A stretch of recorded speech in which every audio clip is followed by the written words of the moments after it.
السلام عليكم ورحمة الله وبركاته. صلوا على النبي حبايب قلبي، اللهم صل وسلم وبارك على سيدنا محمد. ازيكم حبايبي؟ عاملين ايه؟ يا رب تكونوا بخير، وحشتوني جدا جدا جدا. ما تنسوش اللايك والاشتراك في القناة عشان يوصل لكم مننا كل جديد احنا بنعمله وهنعمله يا حبايب قلبي. حبايب قلبي، يا رب الفيديو ينول اعجابكم ويحمسكم ويديكم طاقة ايجابية كده يا حبايب قلبي، واللي وراها ايه حاجة تقوم تعملها كده يا حبايب قلبي. يلا بينا. لا الكسل لا الكسل يا حبايب قلبي.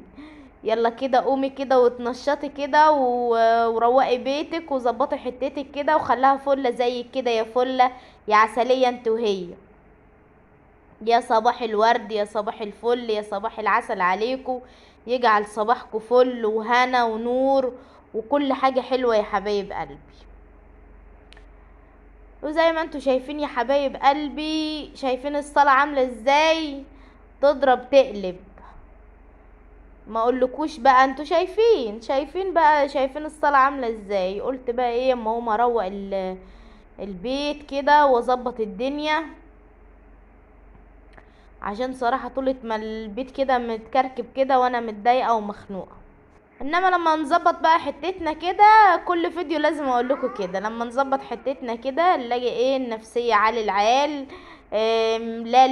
لا للاكتئاب، مفيش اكتئاب، مفيش اي حاجة. ويومنا كده يبقى ايه فل الفل. نروق حتتنا ونطبخ طبختنا ونظبط الدنيا كده، وبعدين نبقى نقعد على التليفون، نقعد قدام التلفزيون اللي احنا عايزينه نعمله، هنلاقي بالنا راج ومية مية.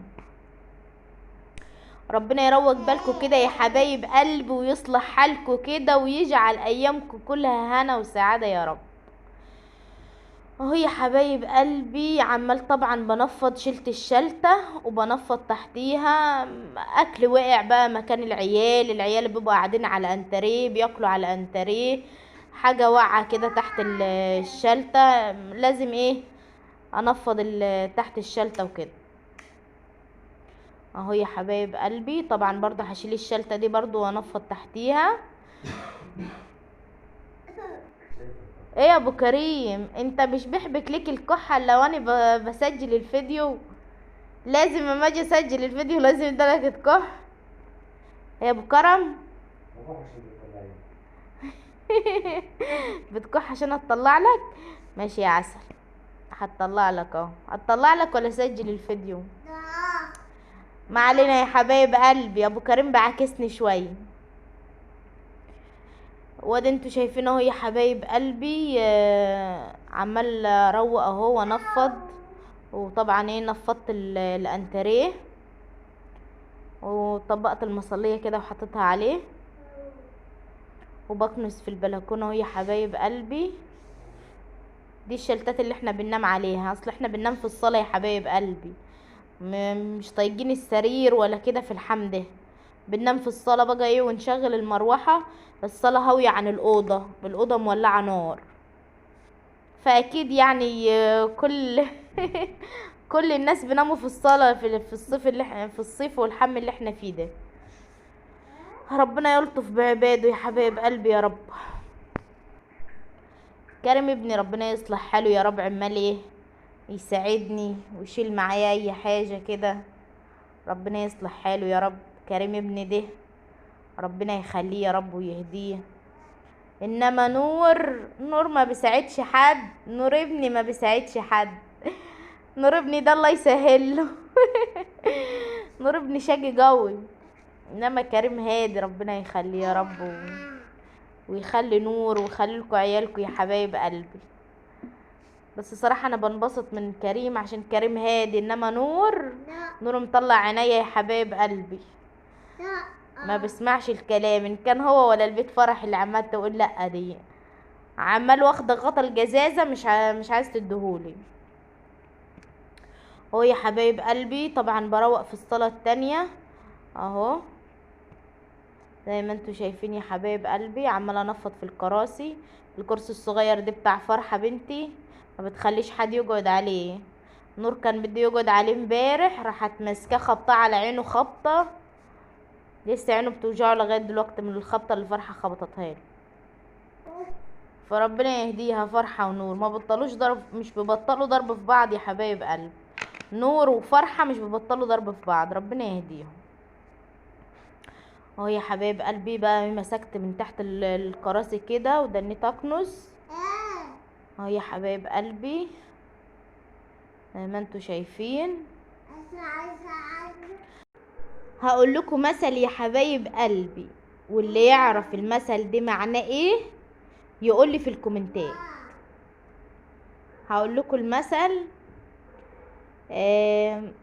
اللهم صل وسلم وبارك على سيدنا محمد. وانا نسيت المثل ولا ايه؟ المثل يا حبايب قلبي بيقول: غني شقته شوكة، الدنيا صبحت فدوكة. فجير جرساته حية، قال كان بتدهرس فين ده عشان الحية تجرسه. قولولي المثل ده معناه ايه واكتبولي في الكومنتات. ولو انتوا اللي هيكتب لي في الكومنتات ده لو عايز ان انا اذكر اسمه في الفيديو الجاي يكتب لي في الكومنتات. لو لقيت الاجابة بتاعته صح وقال لي اذكروا اسمي هذكر اسمه. مش كتب لي اذكري اسمي مش هذكر اسمه. لو هو حابب ان انا اذكر اسمه في الفيديو اذكره، سواء كان واحدة او واحد. فيا حبايب قلبي ما تنسوش تكتبوا لي في الكومنتات لو عرفتوا المثل ده معناه ايه، اكتبوا لي في الكومنتات. يلا بقى ايه، نرجع للفيديو بتاعنا. ولو انتوا برضو مش جاوبتوا عليه، لو انتوا مش جاوبتوا عليه انا هقول لكم الفيديو الجاي، هقول لكم الفيديو الجاي هو معناه ايه. هقول لكم معناه ايه المثل ده.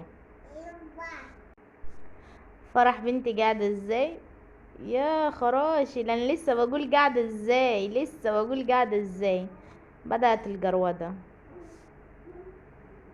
وهو يا حبايب قلبي بمسح في الارضيه اهو يا حبايب قلبي. طبعا حاطه ديتول، وريتكم الديتول اللي انا حطاه. بصوا ريحه ريحه البلاط ما اقولكوش ما اقولكوش. وبعدين يا حبايب قلبي اللي بتيجي تمسح مثلا شقتها وتحس بريحه زفاره كده، مع انها مثلا تكون حاطه مثلا برسيل، حاطه معطر، حاطه ديتول كده، وبرغم كده بتحس بزفاره، ده يا حبايب قلبي من الشرشوبه. لازم تمسكي الشرشوبة دي تغسليها بكرول وتغسلها بشوية برسيل كده وتنقعها في المية قيمة ساعة كده، وبعدين تروحي غسلاها وحطها في البلكونة تنشف. تيجي بقى تمسحي بقى البلاط بتاعك تلاقي الريحة، بصوا ما اقولكوش. انما لما تحسي بريحة زفارة وكده دي بتبقى من الشرشوبة، بتبقى الشرشوبة اصلا مش نظيفة. فانت لازم تنضفي الشرشوبة عشان تخلي البلاط ريحته حلوه كده، وتخلي بيتك ريحته حلوه. مش كفايه عليا تمسحي وتحسي ان انت تلاقي البيت ريحته زفره كده ومش حلو. لا بس جربي بس زي ما بقولك كده، وانت هتلاقي فرق جامد خالص والله. فرحة بتمسح الترابيزة، خلصت المناديل خلصت المناديل. شفتوا يا حبايب قلبي، كنست الحته وظبطتها ورشيت المعطر دخل في عيني. يلا يا حبايب قلبي الفيديو بتاعنا كده خلص، ويلا يا حبايب قلبي باي.